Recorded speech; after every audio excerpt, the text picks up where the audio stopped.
یہ 3 دسمبر 1984 کی رات ہے۔ بھارت کی ریاست مدھیہ پردیش کے دارالحکومت بھوپال کی تقریباً 9 لاکھ آبادی اس ٹھنڈی رات میں اپنے اپنے گھروں میں موجود ہیں۔ اسی شہر میں واقع ایک کیمیکل فیکٹری میں ورکرز ٹی بریک انجوائے کر رہے ہیں کہ اچانک 1 بجے کے قریب فیکٹری میں ہلچل مچ جاتی ہے۔ دراصل فیکٹری کے ایک ٹینک سے نہایت خطرناک گیس لیک ہو رہی ہے جو دیکھتے ہی دیکھتے پورے بھوپال شہر میں پھیل جاتی ہے۔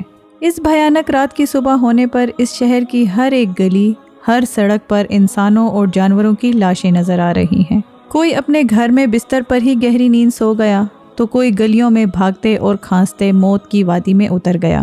بھارت کی تاریخ کا یہ بھیانک صنعتی حادثہ کیسے پیش آیا؟ یہ کون سی گیس تھی اور یہ کیسے لیک ہوئی؟ کتنے لوگ اس حادثے میں جان سے گئے اور اس سانحے کا ذمہ دار کون تھا؟ آج کی اس ویڈیو میں اسی رات کی غمناک داستان کے بارے میں جانیں گے۔ دوستو، اس حادثے کے بارے میں جاننے سے پہلے ہم اس کا پس منظر جان لیتے ہیں۔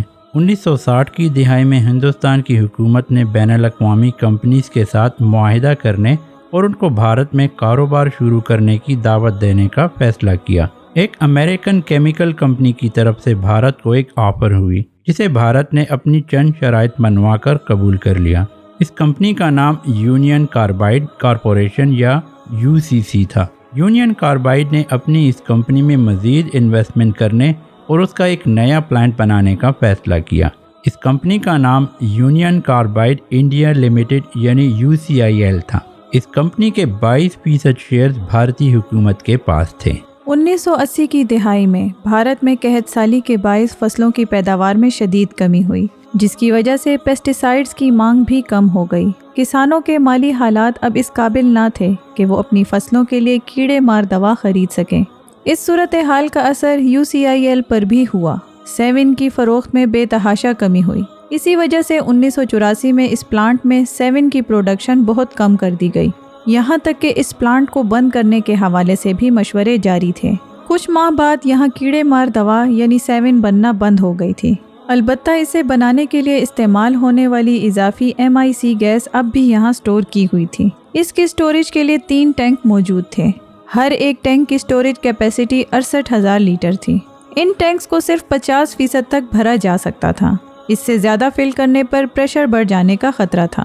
اسی لیے اس ٹینک کو MIC سے آدھا بھر کر باقی ٹینک کو نائٹروجن گیس سے بھرا جاتا تھا تاکہ پریشر پورا ہی رہے اور مایا MIC گیس اس پریشر کی وجہ سے پائپ کے ذریعے باہر نکالی جا سکے۔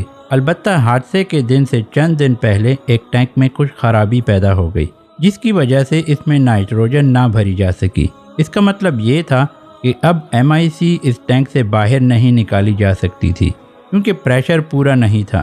دوستو، اس ٹینک میں MIC کی نارمل کیپیسٹی کو نظر انداز کر کے اس میں 42,000 لیٹر MIC گیس بھری گئی تھی۔ یہ گیس اب پورے بھوپال شہر کے لیے ایک خطرہ تھی۔ 1 دسمبر 1984 کو اس ٹینک کی خرابی کو ٹھیک کرنے کی کوشش کی گئی، البتہ کامیابی نہ ہوئی۔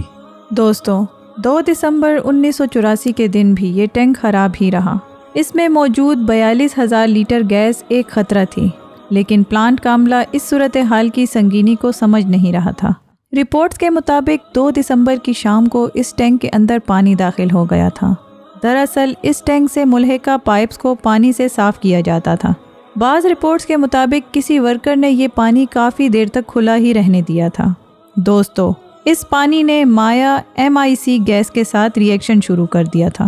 رات تک اس ری ایکشن کے باعث ٹینک کے اندر نارملی پائے جانے والے پریشر کے مقابلے میں 5 گنا زیادہ پریشر ہو چکا تھا۔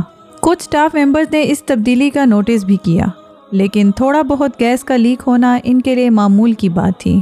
یہ بھی کہا جاتا ہے کہ ورکرز اس وقت چائے پینے یعنی ٹی بریک کرنے چلے گئے تھے۔ یہ آدھی رات کا وقت تھا۔ 2 اور 3 دسمبر کی درمیانی شب تھی۔ 1 بج رہا تھا۔ فیکٹری کے ورکرز چائے سے لطف اندوز ہو رہے تھے کہ انہیں آنکھوں میں جلن محسوس ہوئی، ساتھ ہی گلے میں درد اور سانس اکھڑتا محسوس ہوا۔ اس پلانٹ میں ہنگامی صورتحال کے لیے 2 قسم کے الارم موجود تھے۔ ایک تو پلانٹ کے ملازمین کے لیے تھا، جبکہ دوسرا شہری آبادی کو خبردار کرنے کے لیے تھا۔ لیکن لاپرواہی کی انتہا یہ تھی کہ یہ دونوں الارم ہی خراب تھے۔ ٹینک کے سیفٹی وال بھی خراب ہو چکے تھے۔ یہ گیس بادلوں کی شکل میں پلانٹ سے نکل کر پورے شہر میں پھیل رہی تھی۔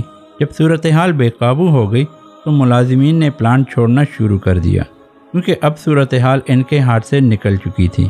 بھارت کی تاریخ کا بدترین اور 20ویں صدی کا ایک خطرناک صنعتی حادثہ پیش آ چکا تھا۔ 30,000 لیٹر گیس 1 گھنٹے کے اندر ٹینک سے خارج ہو چکی تھی۔ شہری آبادی کو اس لیکیج کا تب معلوم ہوا جب ان کی آنکھیں جلنے لگی، گلے میں درد ہونے لگا اور سانس لینے میں مشکل پیش آنے لگی۔ ایک خاتون کے مطابق گیس کے بادل ان کے گھر کی کھڑکیوں سے اندر داخل ہو رہے تھے۔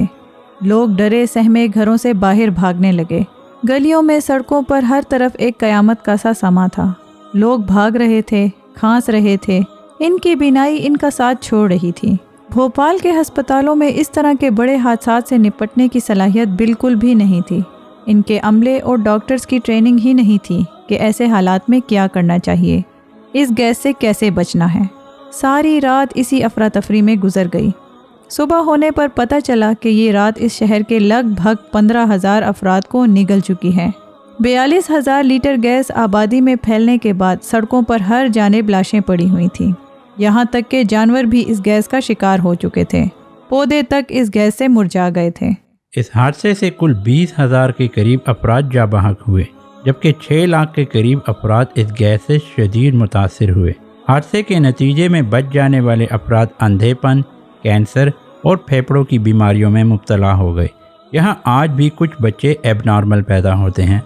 2010 میں اسی حادثے کے متعلق کیس کے حوالے سے پھر سے ہلچل ہوئی اور بھوپال کی ڈسٹرکٹ کورٹ نے اس پلانٹ کے 7 بھارتی انجینئرز، جن میں یونین کاربائڈ انڈیا کا چیئرمین کیشو مہندرا بھی شامل تھا، ان کو 2 سال قید کی سزا سنائی گئی۔ دوستوں، ہندوستان نے اس حادثے کے بعد بہت تیزی سے صنعتی قوانین میں تبدیلیاں کی، جس سے نہ صرف صنعتی ورکرز بلکہ آس پاس کے لوگوں کی زندگیوں کو بھی پہلے کی نسبت کچھ نہ کچھ محفوظ کیا گیا۔ ماحولیاتی قوانین میں بھی سختی کر دی گئی۔ ان اقدامات سے فارن انویسٹرز کا اعتماد کچھ بحال ہوا اور بھارت میں انویسٹمنٹس میں اضافہ ہوا۔ دوستو، حادثے کے بعد اس ساری جگہ کو صاف کرنے کی کوشش کی گئی۔ البتہ 2019 میں شائع ہونے والی ایک رپورٹ کے مطابق آج بھی اس جگہ پر 400 ٹن کے لگ بھگ کیمیائی مادے موجود ہیں، جو اس شہر کی آبادی کے لیے خطرہ ہیں۔ یہاں کا زیر زمین پانی کیمیکلز کی وجہ سے پینے کے لائق نہیں۔ بھارتی حکومت بھی یہ بات تسلیم کر چکی ہے کہ اس پلانٹ کے آس پاس کا علاقہ رہنے کے قابل نہیں ہے، لیکن اس حوالے سے کوئی اقدامات نہیں اٹھائے گئے۔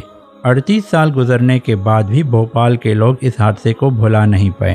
کئی افراد آج بھی بینائی سے محروم ہیں اور مختلف بیماریوں میں مبتلا ہیں۔ یہاں پیدا ہونے والے بچے کسی نہ کسی معذوری کا شکار ہوتے ہیں۔